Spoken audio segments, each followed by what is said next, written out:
Now, after you do a successful campaign on Kickstarter, do you get companies coming to you going, we want to put your book out and mass produce it and put it in comic shops? Fun story. No.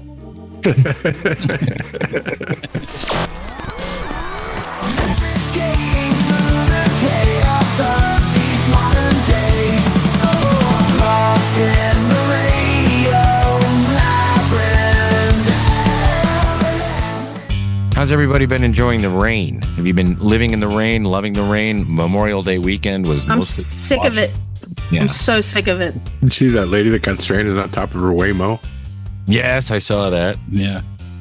I wonder how many cities have those now. I don't like the Waymos. I do not like them. I always give them the finger. I know somebody's watching. So, if, as long as my son's not in the car and I drive by one, I'll just whip the bird at it. Those videos of guys walking in front of them, making them stop. On purpose, and they'll just walk in the lane just to have them drive slow. I have a big problem with them because they take jobs away from people. Now, granted, I don't think being an Uber driver or a Lyft driver is a high-paying job, but it's something to help bridge. I don't know, in this day and age, it helps bridge some things. That's what I'm saying. Waymos can't deliver food, so if you're a human, start delivering some fucking pizzas. Have you been in a Waymo? No. I haven't either. I'd be terrified. Yeah, it is very disconcerting to see a car go by you and nobody's driving it and someone's in the back just looking at their phone waiting to get in a wreck or stranded someplace. I don't even like it when I'm in a car and I'm not the one driving. Yeah, I don't like that either. Yeah, I'm not a big fan of all this automation that's coming. I do like going into a fast food restaurant and just ordering from the kiosk. That way you don't have to stand at the register like a dork. As long as there's a person putting it together. I prefer that as opposed to waiting on some sort of Rube Goldberg machine to make my Big Mac. God, look at Dustin's background there. You can't, if you're listening, you don't see this. That's why you got to go to the YouTube channel. But Dustin's background is like, there's so much chaos in that image. But that is like an ideal room. I would swap out the tube television for a HD TV, but I love it. Mm-hmm. Pretty cool. Yeah. With that elf lamp up there. Yeah. I like that. Jeff, your background, you have a nice studio. Lizzie has her pink chair, and I have my weird studio with the 1980s whatever that is. I don't know what that stuff's called. I'm very tired, by the way. I'm filling in for my boss this week while he's on vacation. So I got to lead the show, and I do a lot more talking than I am used to. Yeah, I'm former MLB agent Joshua Kushnick. Jeff saw The Mandalorian. Who else saw it? I saw it. And you both liked it, right? Yep. I loved it, yeah. You did. Knowing me, do you think I would like it? Yeah. I don't know how you couldn't like it. Because I'm sick of Star Wars. I decided a long time ago that I was done. I don't want to watch anymore. But I liked The Mandalorian, especially season 1. I thought that was a very good, solid season of quality entertainment because it was episodic and a Western. Just pretend it's Dungeon Crawler Carl and Princess Donut. Okay. Did you stop there at season 1? No. What's the season? When did it bleed? How many seasons were there? 3? I think maybe 4. Were there 4? There was 3, and then it jumped over. It was tied with Boba Fett and Ahsoka. Okay. Yeah. Book of Boba Fett, I liked the idea, but then they had the teenager. The kid gang. Yeah. Gang, the bikes. And it just got so ridiculous, and it stopped being a show about Boba Fett. I also didn't like the whole expanded Mandalorian universe. I didn't like Boca Raton. No, that's not what she's called. Starbuck, yeah. Catan. Yeah, I didn't like Boca Raton, that one. And then I was extremely disappointed in Obi-Wan, that show, or whatever the hell that was called, which should have just been called Princess Leia Runs Around a Lot. And I didn't watch The Acolyte. So I do need to watch Andor. Everybody loves Andor. So that I have, in my queue ready to watch because everybody loves it. And I haven't found any people that don't like it. So I have to stop being a baby about that. So I'll wait when it streams on Disney. I'll watch. It's really good. Because everybody loves it. I haven't heard one bad review. I've seen them online. And again, it's from the usual suspects, the haters. Although Red Letter Media, they didn't like it very much. Yeah, they did a half in the bag pretty quick. Half in the bag. I don't know. I have a hard time sitting in the theater, like being that still for that long. Like I feel like my freedom's been taken away. But that movie didn't make me feel like that. So. Well, I have a problem going to the movies now because I'm older that I have to pee all the time. Like I could hold the pee when I was 25. Like, I know I got to go, but I can hold it. I don't have that option anymore. You just ask for an extra cup. Yeah, that's true. I usually have that problem too, but I made it the whole movie without peeing. Well, I can't drink. I can't get one of those giant sodas. Yeah, I had a large soda. Not me. I end up peeing a lot. A Parade of Terribles. I guess you guys are finished. When, boy? When? Are you gonna get your act together? It was horrible. It's horrible. It's horrible. Dustin's almost finished. Yeah, I'm almost finished. I'm in the last part of the last heat. Yeah. I'm really digging what's going on. I love the fact that Zev is doing the introductions and Zev is really nervous. Yeah. The whole universe is falling apart. If you haven't read the books or listened to the audiobooks, and I recommend the audiobooks, but reading, if you have a good imagination, you can also enjoy it that way. But if you're into that kind of literature, it's funny. There's a lot of action. It's gruesome. It's a good series of books, and I'm really glad that I listened to Dustin the very first time he ever mentioned it and started reading. Oh no, I didn't do that. How long did I? A long time, didn't I? You didn't wait as long as some things, but maybe a year.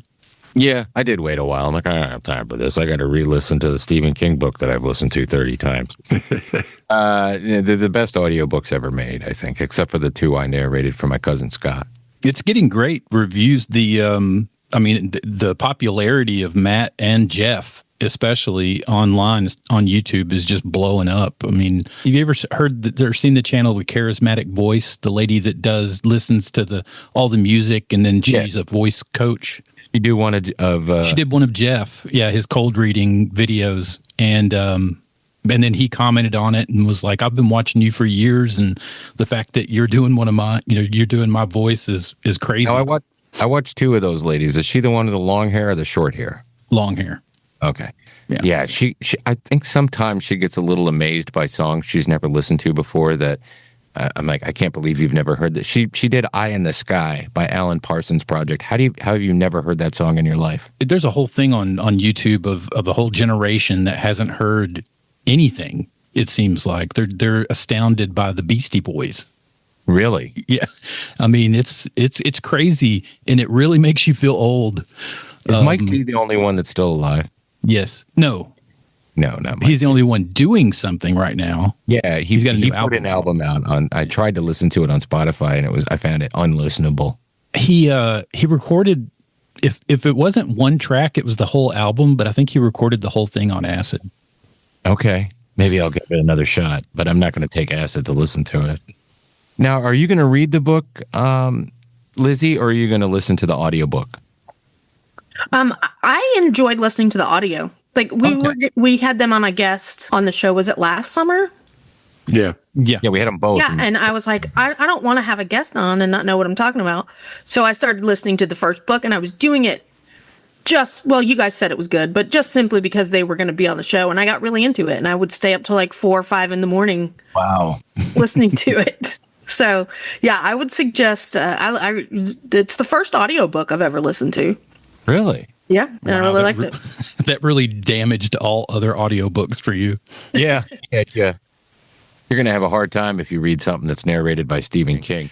Jeff and I went to the Punchline Saturday night, and we saw Emo Phillips, a comedian. When was the last time we saw him? Or maybe I haven't ever seen. No, I've seen him before, but it was a long time ago, wasn't it? Yeah, probably when the Punchline was in the old place. Didn't he come with Judy Tenuta? Maybe that was probably before I worked in radio even, but I met him a couple of times when he was on the old radio show, the Regular Guy show. But that was a fun show. What was the name of the feature act, the guy that's touring with him? Was it Ken Rogerson? Yeah, I recognize that guy. He's been doing stand-up a long time. He's an actor too. Yeah, he was very funny. But Emo was great, and apparently his pocket is magical, and you can fill an entire wardrobe. He just kept putting stuff in his pants pockets, and it would disappear, like he had a hole in his. How was the 4 p.m. crowd? It was a pretty good crowd. Yeah, they canceled the night show, so I guess that didn't sell very well, or the 6:30 show. But the 4 o'clock show did really well. And he extended it. He did longer because they gave him the cut light, but I think he did another 20 minutes after that, almost a half an hour. And Jeff left. I mean, I think we both wanted to get a picture with him, but I waited in line, I think, for 10 minutes, and he was just so nice, and he wanted to talk to everybody and get a photo with them. So I just ended up bailing and going home. Yeah, he was blocking the door, so you couldn't get out without talking to him and taking a picture with him. Who was I talking to the other day? Oh, this was on the radio. I was talking about going to see Emo yesterday on the regular. No, see, I'm tired, but on the Von Hessler Doctrine, and he's out, so I'm hosting, and I was talking about Jeff and I going to see Emo, and it got to the point where, was he ever married to Judy, or was he just, yeah, they were married. So I said, yeah, he was married to Judy Tenuta, and Autumn Fisher goes, what's she up to these days? I go, she's been dead for like 3 years. She passed away, unfortunately, but I've seen her more than I've seen him, and she was always a blast. Labyrinth is also brought to you by The Punchline. It's tucked inside the legendary Landmark Diner. The Punchline is Atlanta's longest-running premier comedy nightclub. You can get a huge slab of cake, some waffles, maybe some pancakes and sausage. That way you're satisfied and full while you're having a beer and watching very funny comedy. Coming up this weekend, Hank Dennison. June 3rd, Don McMillan. June 4th, Eric Eaton does Magic for Adults. June 11th, Danny Plishchuk. On June 12th through the 14th, Rosebud Baker. June 17th, Sincerely Divorced Podcast. June 18th, Dale Jones. And on June 24th, Brian Moot. Patreon members, if you're interested in winning, just let me know on Patreon, and you could win a pair of passes to see a comedy show of your choice. That's I guess James Franco is coming out of his forced retirement. So somehow he's attempting a Hollywood comeback by joining a film in the Rambo universe, which is, people are saying that it's a prequel, and this could help rehabilitate his image. I don't remember what he did that was so bad. Do you? He was an acting teacher, and he would sleep with his students. Okay. Yes. They were all adults. Yeah, it was all consenting, and it was all. I don't understand why he absolutely got canceled for that. I don't, and I'm not trying to like become an enemy of women here. I just don't understand how that happened so severely to him, because it even says sexual misconduct. Well, what is that? That was in the middle of the Me Too stuff, like yeah. really, really heavy. Oh, is he gonna be Rambo? That would be funny. He was Rambo, or will he be, the Colonel? Actually, I think the Colonel is going to be the guy from Stranger Things, played the sheriff. Hopper. Oh, really? Hopper. So they are casting it, and Franco will be John Rambo. No, I don't know if he'll be Rambo. There's a young guy that they got to be Rambo. Yeah. Already. Okay. And this is supposed to be him, Vietnam era, kind of explaining how he became the Rambo you see in First Blood. Okay. I wonder if Sylvester will narrate. Your legs. I can't find your legs. So what? I can't find your fucking legs. I can't find your legs. I love Rambo. I like the first one the best. Oh, yeah. It took me a long time to figure out the real piece of crap cop that falls out of the helicopter is the guy you can't understand in Blazing Saddles. The sheriff is nearer. What? Oh, really? Yeah, that's the same actor. Yeah, he was in a lot of Mel Brooks movies. Okay, I like that you said the sheriff is near. Yeah. Be careful. That's the TV translation. Yeah. The new sheriff is near. No, gotta blame it, dang Labyrinth. The sheriff is a nigger. Oh, Lordy Lord, do as he say, do what he say. Stan Lee is returning. How about that? Isn't that great? 11. Yes. Excelsior, true believers. Spider-Man and his amazing friends. Yes, he's coming back. AI. 11 Labs has licensed the Marvel Legends voice and likeness. So that means we are going to be seeing him, or we'll hear his voice. I think that's disconcerting. The more I hear about this AI, the less I seem to like it. In that respect, yeah. I understand legacy and understand things going down to the family as time goes on, but I don't see that backwards effect of a family taking their history and putting it forward. Did you see the digital or the AI William Shatner in that box thing that? That he hated. Yeah, who hated it? Shatner did. I didn't hear it. What did he say? Oh, he said that looks like AI slop. Why did you do that? But it looked real to me. I guess that's all perception. He's seen himself over the years so much, but he didn't like the look of it at all. No. The people are going to be going to Dragon Con and you're going to pay $50 to talk to a dead guy in a box. Yeah. Welcome to Dragon Con. Well, that's the kind of stuff they'll be selling. They'll be selling little, voiceover clips. Yeah. For ads and stuff like that. It's horrible. Happy birthday. But you remember how you watch a Spider-Man movie or a Marvel movie and how exciting it would be to see Stan Lee working behind, as the gas station clerk. Yeah. Are they going to do stuff like that? Because that won't be exciting anymore to see him if they do that. I don't think Marvel will. I don't think they'll partake in what the family is offering. Right. Because they've already said that he's passed on that thing, him being in all the movies and popping up here and there. Right. That they weren't going to have that happen anymore. Well, real quick, before we get to the interview, we're going to do one more little quick take that early box office projections for Supergirl are looking disastrous. This comes from Breitbart, so take it with a grain of salt, I guess.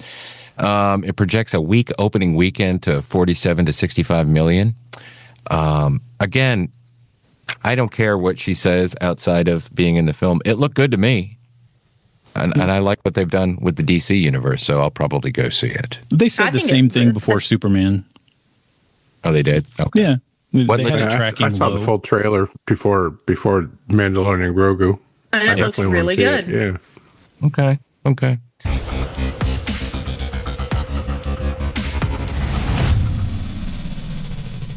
All right, joining us tonight, Shawn McBee, co-creator and writer of the supernatural detective comic Westron. Shawn's a Georgia-based graphic designer and artist whose film and television work includes art department credits on projects like Red Notice and DC's Stargirl, where he worked in graphic design, content creation, and became part of that show's world-building machine. Now he's bringing that same eye for detail into Westron, a dark detective thriller mixing Nordic noir, private eye mystery, and Slavic supernatural horror. That sounds interesting.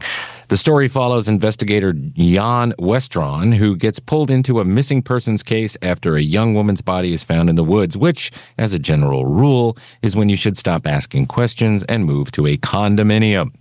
The Kickstarter for Westron issue number 2 launches June 1st with a variant cover, digital and physical editions, and options for new readers to catch up on issue number 1.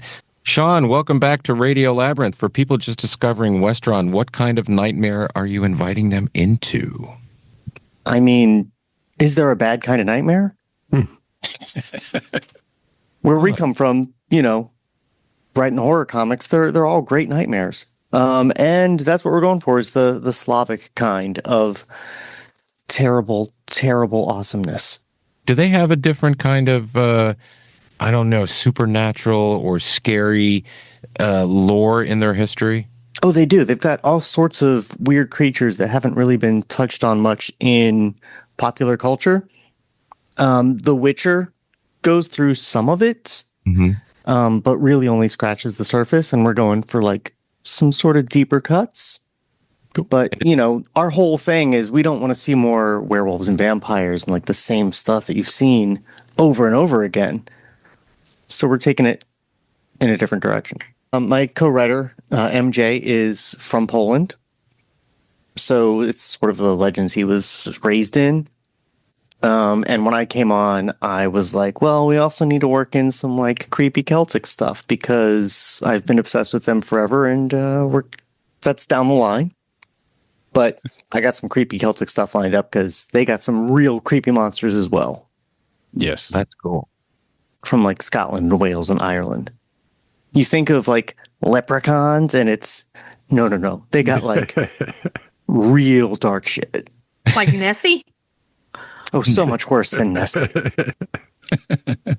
Nessie's just a sweet little dinosaur that lives in the loch. This is your second issue that's coming out, number 2. Your first issue, it hit its target in less than 6 hours. Yeah, I was real happy about that. That's amazing. We got a bigger target this time, and we're working really hard to hit that target on day 1. And that's June 1st, correct? Yes. Okay. The first 24 hours. So up to 9 a.m. on June 2nd. Eastern time, U.S. But we're offering all sorts of cool incentives to try to get people to back on day 1. All day 1 backers will get one of these cool little challenge coins. So everyone that backs on day 1 gets one of these. And I have more goodies. We're doing these dimensional cover art pieces. If you can see that, it's got like a texture to it. Cool. I've got one for all the number 2 covers, but the number 1 cover is only going to get made if we hit our goal on day 1. And then everyone that backs a physical reward in the campaign will get one for free. Nice. Man, that's awesome. Can people jumping in now go back and get issue 1? Oh yeah, I've got copies left from the last campaign, and I'll have all the covers except for the Azumu edition available to add to the campaign, because the Azumu edition was one that we did just for that Kickstarter campaign, and we only printed a total of 30, and no more will ever be printed. So what's the reception like? Do you get reviews and just get lots of positive feedback and stuff like that outside of the Kickstarter and the fans who are buying the comic book? Well, I've sent it out to some reviewers, and the reviews have been pretty overwhelmingly positive. That's great. There's one podcast called Critiquing Comics that did a real deep dive on both issues, and they had some criticisms that are valid. A lot of things, that I knew someone would bring up, and a lot of them are gonna not be an issue once you've read more on. They'll go, "Oh, now I get it." Well, I was just going to say the thing that I like about this, everything that you're getting for joining the Kickstarter, not only do you get good art and a good story, but you get things that aren't created in an era where, and we're guilty of this sometimes, but we're just humble podcasters, where things are made with AI, and the blowback has been so strong. And I think that, and I've said this throughout, the ascendancy of AI and people trying to use it to be creative, is that the value of things that people create with their minds and their hands will skyrocket, because if so many things are being made using AI and with lazy things like that, the value of real human art is just going to be limitless. And so I'd applaud everything like this, where you're working really hard and you put your heart and soul into things. And I love thanks. We're still doing art. Yeah, we've got a hard line no AI stance at Westron. And we're gonna stick to that, because our human artists are doing work that is like far beyond what we could imagine, and infinitely beyond what a machine's going to be able to conceive of. Because I applaud you for that. That's great. Yeah, I mean, we're very serious about it, because I'm so sick of seeing generated AI art everywhere. I should specify generative AI. Yes. Because they're slapping the AI label on absolutely everything. Yeah. And some things are not creating art. Like the program that I used to make this textured and dimensional, it's software that came with the machine that I printed it on, and it uses AI. It's really large machine, large language machine learning. Yeah. To figure out, what the textures should be. That's not the same as generative AI, where you say, make me a picture of a funny comic about a liberal, and it's always going to generate some lady with blue hair and piercings. Let's talk more about Westron. You guys have some questions, and let's talk about how people can find the Kickstarter. Yeah, if you guys got Q's, I got A's. Now, tell us what you can about issue number 2 without spoiling anything. Well, issue number 2 picks up right where issue number 1 left off, which is, our A timeline and our flashback timeline. In both instances, our main character, Jan, is getting ready to set off on the respective cases of those time frames. And so now he's moving forward with those investigations and uncovering some pretty dark shit. And big twist. Okay. Just going to say big twist, big shocker at the end that's going to have you wanting to jump straight into number 3. Now, after you do a successful campaign on Kickstarter, do you get companies coming to you going, we want to put your book out and mass produce it and put it in comic shops? So, fun story. No. I think if we had like a much, much bigger turnout than we did, it could be a thing. But our success was based on our low goals, really. It wasn't a huge comic, but we hit our goal really fast. We more than doubled our goal. And our really our end goal, not financial goal, but end goal was to be able to finance number 2.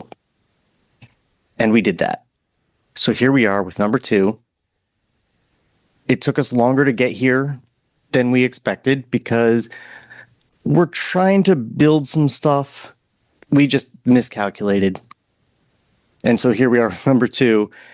And now we're going to move forward. We've learned from our mistakes. We didn't think there was going to be a learning curve between campaigns, but there was. And so now I think we're ready for that. And if this one's successful, we'll move right into 3. And my hope is to have 3 out before the end of the year, and hopefully at least the campaign for number 4 running before the end of the year. Maybe even have number 4 in people's hands by the end of the year. If we can continue being successful, that's the important part. And that takes a lot of promotion and a lot of hard work on your end, on social media, and in finding the websites to get everything to. But given how much positive feedback you got for number 1, I think you'll probably get that for number 2 as well. Because it's an interesting story, it's new, and the artwork is great. We have been getting good feedback from the reviewers. Reviews are posted on our website at westerncomic.com, or links to them, And I've read some of these reviews going, wow, am I that good a writer? Cool. Plug the artists. Are you using all the same artists from the first issue? Oh, yeah. I'm very dedicated to keeping the whole aesthetic. Yeah, because they're fantastic. So we have our modern story artist is Nicholas Nieto, and then our flashback artist is Mateus De Vincenzo, and they're both absolutely fantastic. I love them so much. This campaign, actually, we're going to have original page art and cover art from them as add-ons on the campaign. And most of the money from anyone that purchases those is going to go straight to the artists. Oh, cool. Nice. How many issues do you think you'd like to get done for this story? This story is 4 issues. Okay. But we have 7 story arcs or chapters planned for the entire run of Westron. And I don't know how many issues that takes up because we haven't broken them all down enough to get to that point. But we have a general idea of what the next 6 stories after this one are. And what do you do when you're not working on the comic book or the Kickstarter? I mostly pull my hair out. I'm a graphic designer in the film industry. And the film industry is really hurting right now. So I'm doing what I can to get by. Sometimes that is living in a dystopia by literally getting paid to train AI to replace me. They pay well though. So there's that. I'm helping them dig that hole so the bubble bursts. That's what I'm really doing. And then I've got too many hobbies to deal with that I don't have any time for. But literally right now, almost all my time is just on the comic. I'm also developing an app specifically for comic book writers. It's going to be like Final Draft, but for comic book writers and built from the ground up just for comic books. That's really cool. It'll be an undertaking that like no one has ever done before, I believe. And I'm really excited about it, actually. I like that creators can make their own space and offer it up to other creators too, but all with the same goal. We all listen to Dungeon Crawler Carl. I don't know if you're familiar with it, but not only are they very well written, what is it called? Lit RPG. Mm-hmm. But the audiobooks, it's like a theater inside your head. And Jeff Hayes, who's the main voice person on all the books, does all the narration and all the characters. He has his own app. And what is that called, Dustin? And it's just fantastic where they do all sorts of different stories. But yeah, sound booth theater. Right. And my point about that is, thank you, is that he built this himself. And it's all like-minded people, all telling stories and being amazing with audio and not using AI, by the way, just doing all the sound effects. And it's amazing. So I think that's cool. And same for you, building a space where creative people can get together and share and making an app so everybody has access to it. Yeah, that's the whole, I mean, it's like I said with the podcast network, I built the podcast network that I wished I had. Well, I'm building the app that I wish I could write in. And it's to the point where I can write in it now. Right. Nice. So there's that. And now it's just getting it ready for other people and adding a lot more features in. And I think our takeaway is that AI is going to burst and generative AI will never catch on, and human beings will continue to write and create and draw and paint. And I think that the future is actually a lot rosier than they tell us every day on the news and on social media. Yeah. At least I hope it is. Until the robots get time travel, then they send somebody back to kill Sarah Connor, and then we're all done. Why you got to mention that, Jeff? I do have good news on that front. Yes. The prevailing quantum mechanical theory on time travel is that once a time machine is invented, it is impossible to travel through time to a point before the time machine was invented. Yes. So until they invent it, we're safe. All right. I just invented the time machine. I'm going to go back to today. That's about it. Yeah. Yeah. Half an hour ago when I turned it on. I mean, you can still go forward. Oh, you can. Though at this point, I don't know why anyone would want to. I wouldn't want to go forward at all. I like being surprised by things. Well, sometimes I don't. I'll tell everybody where the website is and point them towards the Kickstarter and everything. So I've recently just remade westerncomic.com. It's beautiful. And I'm just going to point everyone there because there are links to follow the campaign all over the place. They're yellow. You can't miss them. And that'll take you straight to the campaign page. Right now, you can follow the campaign until it goes live. So you'll get an email as soon as it does go live. And then you should definitely back it on day one because we got like up to 4 different cool goodies for people to back on day one. Yeah, I'm looking forward to it. I'm going to jump on there and I'll go back and buy a different cover for issue number 1 if I can bundle it. One of the fun things we're doing, and I'm really excited that I came up with this idea, is see, I got a UV printer down in my basement. That's how I made these things. Right. And it can print on basically anything. It can print white ink. It can print on clear stuff. It's great. So I got these thin little bookmarks.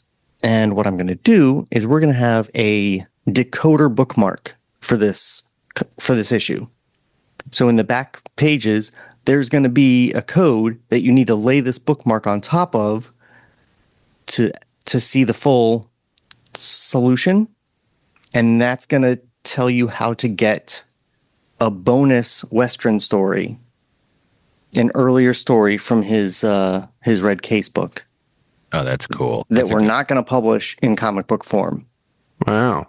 So that'll be the only place people can read that, and I think that's a really cool idea, if I do say so myself. I think it's really fun. Yeah.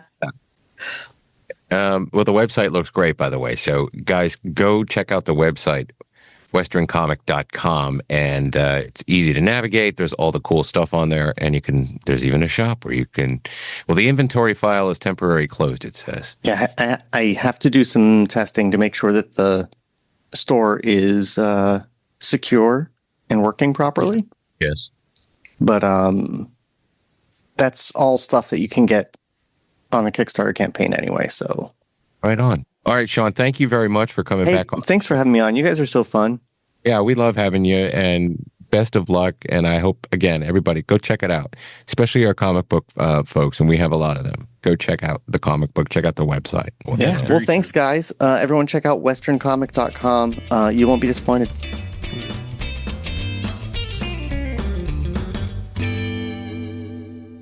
Hey, I want to thank our sponsors for Radio Labyrinth, our long-running partners in this little scheme of a podcast we have. Starting with Atlanta Pizza in Euro. They are over in Conyers, which is Dustin's neck of the woods, proudly serving the East Metro Atlanta area for over 40 years. Atlanta Pizza in Euro is a family-owned restaurant in Conyers with the best local craft beer. They have a huge selection of local Georgia and Southeast craft beers on tap, as well as many others available in bottles and cans. Craft beer not your cup of tea? Well, guess what? Try the $4 16-ounce tall boy cans of Busch Light, Natty Light, Coors Light, and PBR. Gyros, pizzas, hot subs, and Greek and Italian specialties. So just go out there and munch down and have a couple of brews and say that we sent you. Tuesday nights, they have team trivia from 7 to 8:30 p.m. The food truck season is upon us, and they have a number of event dates scheduled through the fall. So if you're interested in possibly booking Atlanta Pizza in Euro for a corporate or private event, please give Mike a call at 770-483-6228. Atlanta Pizza in Euro is open Monday through Friday from 11 to 9, Saturdays 12 to 9, and they are closed on Sundays. Radio Labyrinth is also brought to you by another longtime friend, our buddy Brett at LDI. Do you have a commercial or residential construction printing need? Well, then all you got to do is contact LDI Repro Printing of Athens, Georgia. They've been in Athens, Georgia since 2005. They got fast turnaround and affordable prices. Call 706-316-9366 or email them at athens@ldiline.com.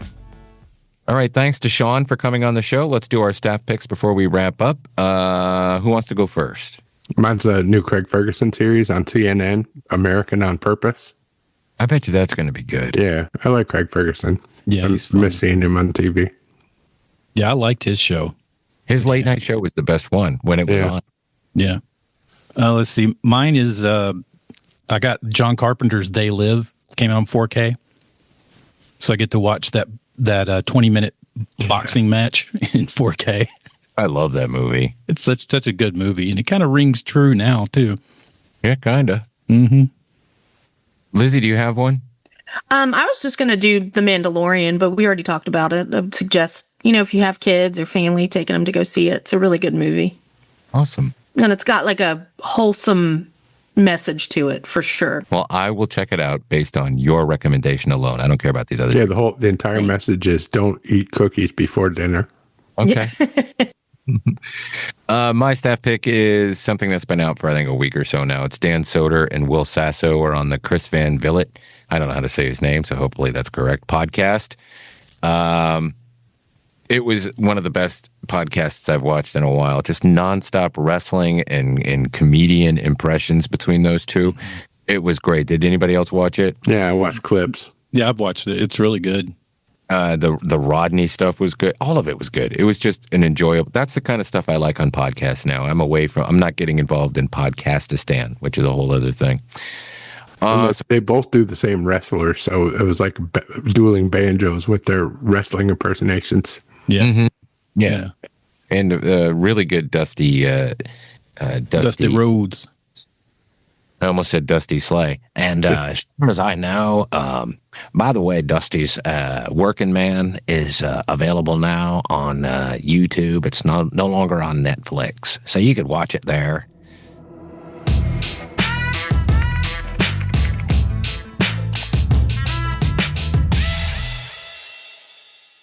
So if you're interested in becoming a Patreon member, just go to patreon.com/Tim Andrews. We have 2 new stickers that we're going to be sending out to everybody. Everybody gets 2 that's already on there.